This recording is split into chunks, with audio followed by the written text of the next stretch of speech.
Bonjour, bienvenue sur Florilège de lecture. Je suis Marinella, je vous propose de faire le bilan du Pumpkin Autumn Challenge. Deuxième prise, parce que le réglage de la vidéo n'était pas bon, on recommence. Non, je rigole, mais je rigole un peu jeune, je vous avais, j'avais fait toute ma vidéo et au moment de la regarder, le cadrage n'était pas bon, donc on recommence. Bon, c'est pas grave, c'est des choses qui arrivent, c'est des aléas. Alors, donc, pour le bilan du Pumpkin Autumn Challenge, qui a commencé, je vous le rappelle, le 1er septembre jusqu'au 30 novembre, je vous ai fait ma pile à lire du Pumpkin Autumn Challenge de Gimose. Je vous mets en description le lien vers ma vidéo, comme vous savez, pour ceux qui arrivent sur la chaîne qui ne sauraient pas de quoi on parle, vous pouvez aller voir et vous mettre au goût du jour. Donc, dans le cadre de ce challenge, j'ai d'abord démarré la toute première lecture par le livre perdu de ma bibliothèque. Oui, au moment de préparer tous les livres à vous présenter, que j'ai donc lu dans le cadre du Pumpkin Autumn Challenge, le premier, je suis pas arrivée à le retrouver. Je sais pas pourquoi, il a disparu. Voilà. Donc, je vous mets un encadré là, puisqu'il s'agit de Pax et le petit soldat de Sarah Pennypacker aux éditions Folio Junior. Et donc, ce bouquin, je l'ai pris parce qu'il y a un joli petit renard en couverture et que je me suis dit, allez, c'est un petit bouquin de 300 pages, ça va se lire crème. Que nenni, enfin si, ça se lit bien, l'histoire est franchement prenante, moi j'ai adoré, ça a été une superbe lecture, mais quand on pense que c'est du jeunesse, je me suis dit quand même l'autrice, elle prend pas ses lecteurs pour des imbéciles parce que elle fait un récit assez, comment dire, initiatique avec une progression de la pensée, une morale, tout ça, et notamment elle personnalise Pax le petit renard, puisque on alterne entre des chapitres où on a le renard, la vision du renard, ce qui lui arrive, et la vision de Peter, le petit garçon de 10-12 ans, dans mes souvenirs, parce qu'il se trouve, alors je vous spoil rien du tout, hein, ça c'est carrément au début du roman, en fait, comme il y a un conflit armé qui se prépare, le petit garçon est obligé de relâcher le renard dans la nature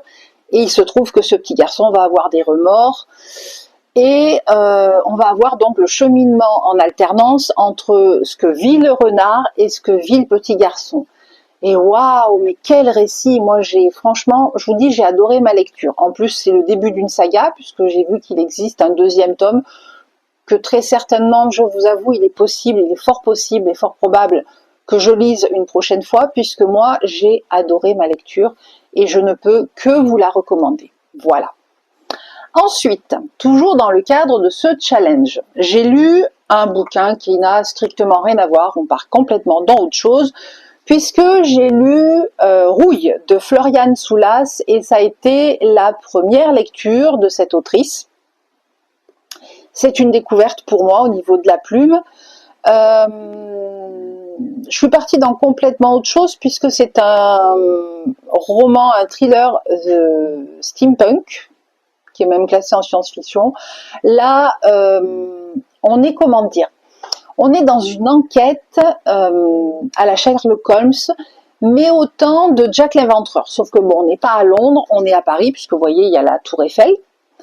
Et j'ai adoré. Franchement, on alterne, on a de la technologie et l'autrice nous crée un univers où il y a même l'exploration de la Lune. Donc c'est vraiment très poussé en termes d'univers et c'est hyper immersif. On a des chapitres courts.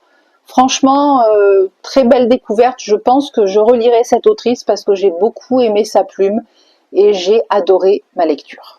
Voilà, donc ça c'était ma deuxième lecture du Pumpkin Autumn Challenge. Et vous, dites-moi en commentaire, qu'est-ce que vous avez lu, qu'est-ce que vous aviez envie de découvrir, ou qu'est-ce que vous n'avez pas aimé? Est-ce que ma pile à lire du Pumpkin Autumn Challenge vous a aidé à faire la vôtre? Est-ce que vous avez déjà lu certains romans de cette pile à lire? Dites-moi en commentaire, n'hésitez pas à liker, partager, commenter, et éventuellement vous abonner, puisque je ne sais pas si vous avez vu, mais on est quand même 128 à suivre la chaîne. Si ça vous dit de relever avec moi le challenge et de nous permettre ensemble d'arriver aux 200 abonnés d'ici fin 2025, ça vous tente? On le fait? Je vous attends, hein. Je compte sur vous, parce que moi, sans vous, je ne peux pas aller plus loin. Alors, ensuite, toujours dans le cadre du Pumpkin Autumn Challenge, je suis partie dans complètement autre chose.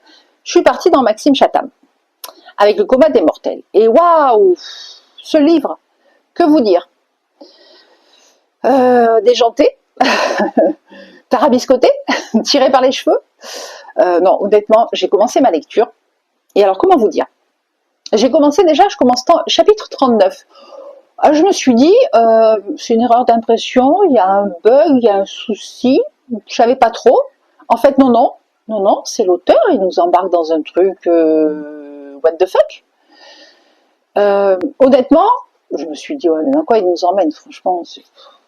Je m'attendais à un policier ou un thriller standard, quoi, un truc classique, pas du tout.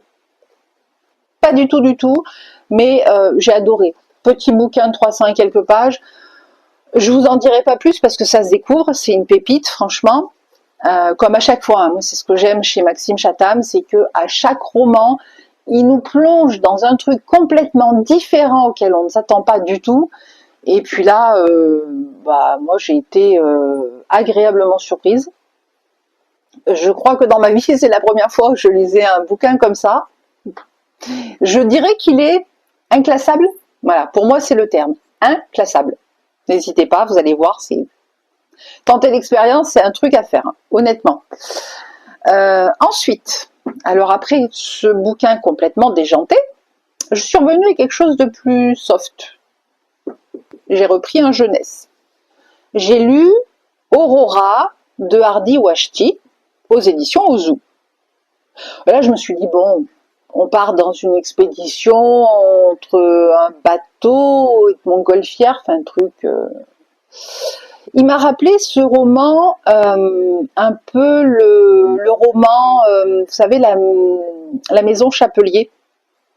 Alors je dis il m'a rappelé un peu parce qu'en fait, bon là on est avec des jumeaux dans la maison Chapelier, on est avec Cordelia, mais voilà, c'est un enfant qui part à la recherche de son parent disparu en expédition, puisque les parents sont des explorateurs, autant dans Aurora que dans la maison Chapelier.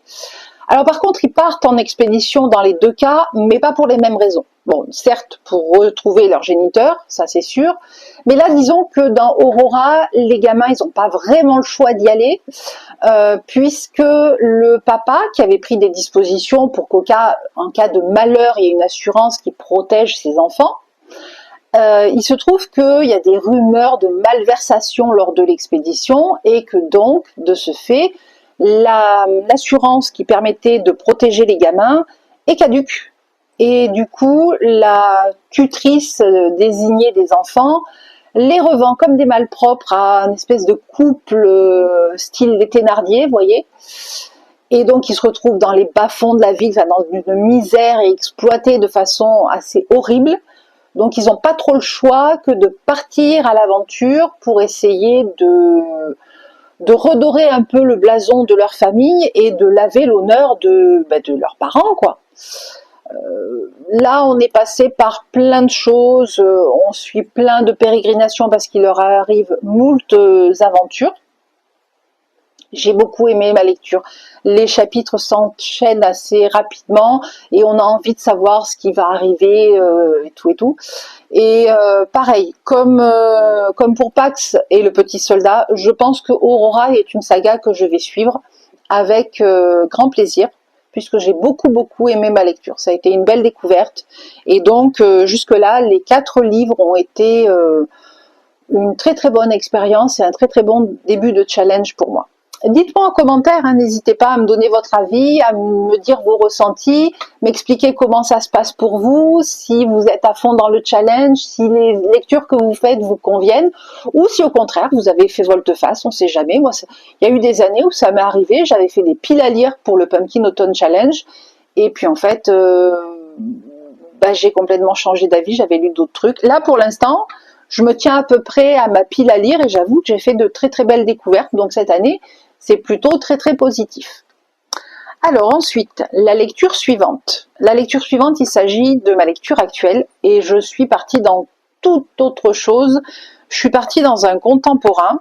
Pareil, hein, j'avais encore jamais découvert cette autrice. Pourtant, j'en avais fortement entendu parler puisqu'il s'agit de Valérie Perrin, de Changer l'eau des fleurs. Je pense que tout le monde connaît. Moi, je suis partie la lire dans 3. Voilà, c'est l'histoire d'une bande de copains. Alors, ce livre m'a fortement parlé puisque je suis de la génération des enfants, puisque là on est sur une double temporalité, on est à la fois en 1986 quand ils sont en 6e et en 2017. Donc j'avoue que ça me parle beaucoup puisque moi aussi j'étais en 6e en 1986. Honnêtement, j'ai entendu des critiques qui disaient, alors pour l'instant, moi, vous voyez, je suis à peu près à la moitié du bouquin, et j'ai lu des critiques comme quoi il y avait trop de lenteur, c'était trop longué. Je trouve pas, enfin, pour mon ressenti, hein, pour ma part, je trouve pas qu'il y ait des longueurs, parce que c'est vrai que le roman met un peu de temps à démarrer, dans le sens où ils expliquent, bon, ils sont en CM2 au tout départ, et puis à leur rentrée en 6e, c'est vrai que l'autrice prend le temps de poser ses personnages, le décor, l'ambiance, mais en même temps, quand on est en 6e, est-ce que le temps, quand on est enfant, ne nous paraît pas très très long? On a l'impression que ça finira jamais, qu'on n'y arrivera pas. Donc je trouve que justement, la façon de procéder de l'autrice met le juste ton qui convient à cette période-là. Je ne sais pas où est-ce qu'elle nous embarque, hein, dans des trucs pas très joyeux pour l'instant, mais bon, je la suis, on verra bien où on va. J'ai envie de savoir où elle nous embarque. Ouais, franchement, pareil, c'est une belle, jolie lecture. Alors, on va dire un peu moins, comment je pourrais dire, un peu moins légère, due aux événements qui arrivent aux protagonistes, que les autres lectures. Mais comme j'ai pas fini, je sais pas, voilà. Donc j'espère que mon bilan à la moitié du challenge vous aura éclairé. Si éventuellement vous hésitiez à lire certains bouquins, ou si au contraire vous étiez hypé par d'autres et que finalement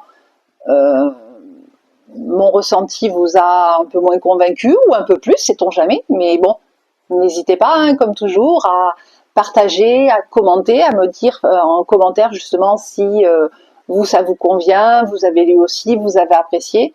J'attends vos retours. Quoi vous dire d'autre? Eh bien, à part qu'on va se retrouver dimanche prochain, ici même sur cette chaîne, pour une nouvelle vidéo comme d'habitude, mais ça, vous commencez à connaître un peu le refrain, si je puis dire. Sinon, entre-temps, si dans la semaine, vous voulez me rejoindre, vous pouvez toujours me rejoindre sur ma chaîne Twitch. Je vous mets tous les liens en barre de description. Je vous rappelle à toutes fins utiles qu'on a 2 lives Twitch, un le dimanche de 14h à 16h. C'est plus du papotage, on échange autour de nos lectures, un peu un read with me. Et on a un live dit classique autour de notre saga littéraire fil rouge de la chaîne, puisque on lit ensemble Les Misérables de Victor Hugo. Et celui-là est un peu moins fixe parce qu'un jour c'est le lundi, un jour c'est le vendredi. Là vous allez voir sur la chaîne Twitch, vous avez toutes les informations en barre de description. Je ne peux pas mieux vous dire. Je vous souhaite de bonnes lectures, de passer une excellente semaine. N'hésitez pas à me faire part de vos ressentis, de l'évolution de votre challenge, puisque on est réunis autour de ce point commun qui est la lecture. Et puis, je vous dis à très bientôt pour une prochaine vidéo. Ciao!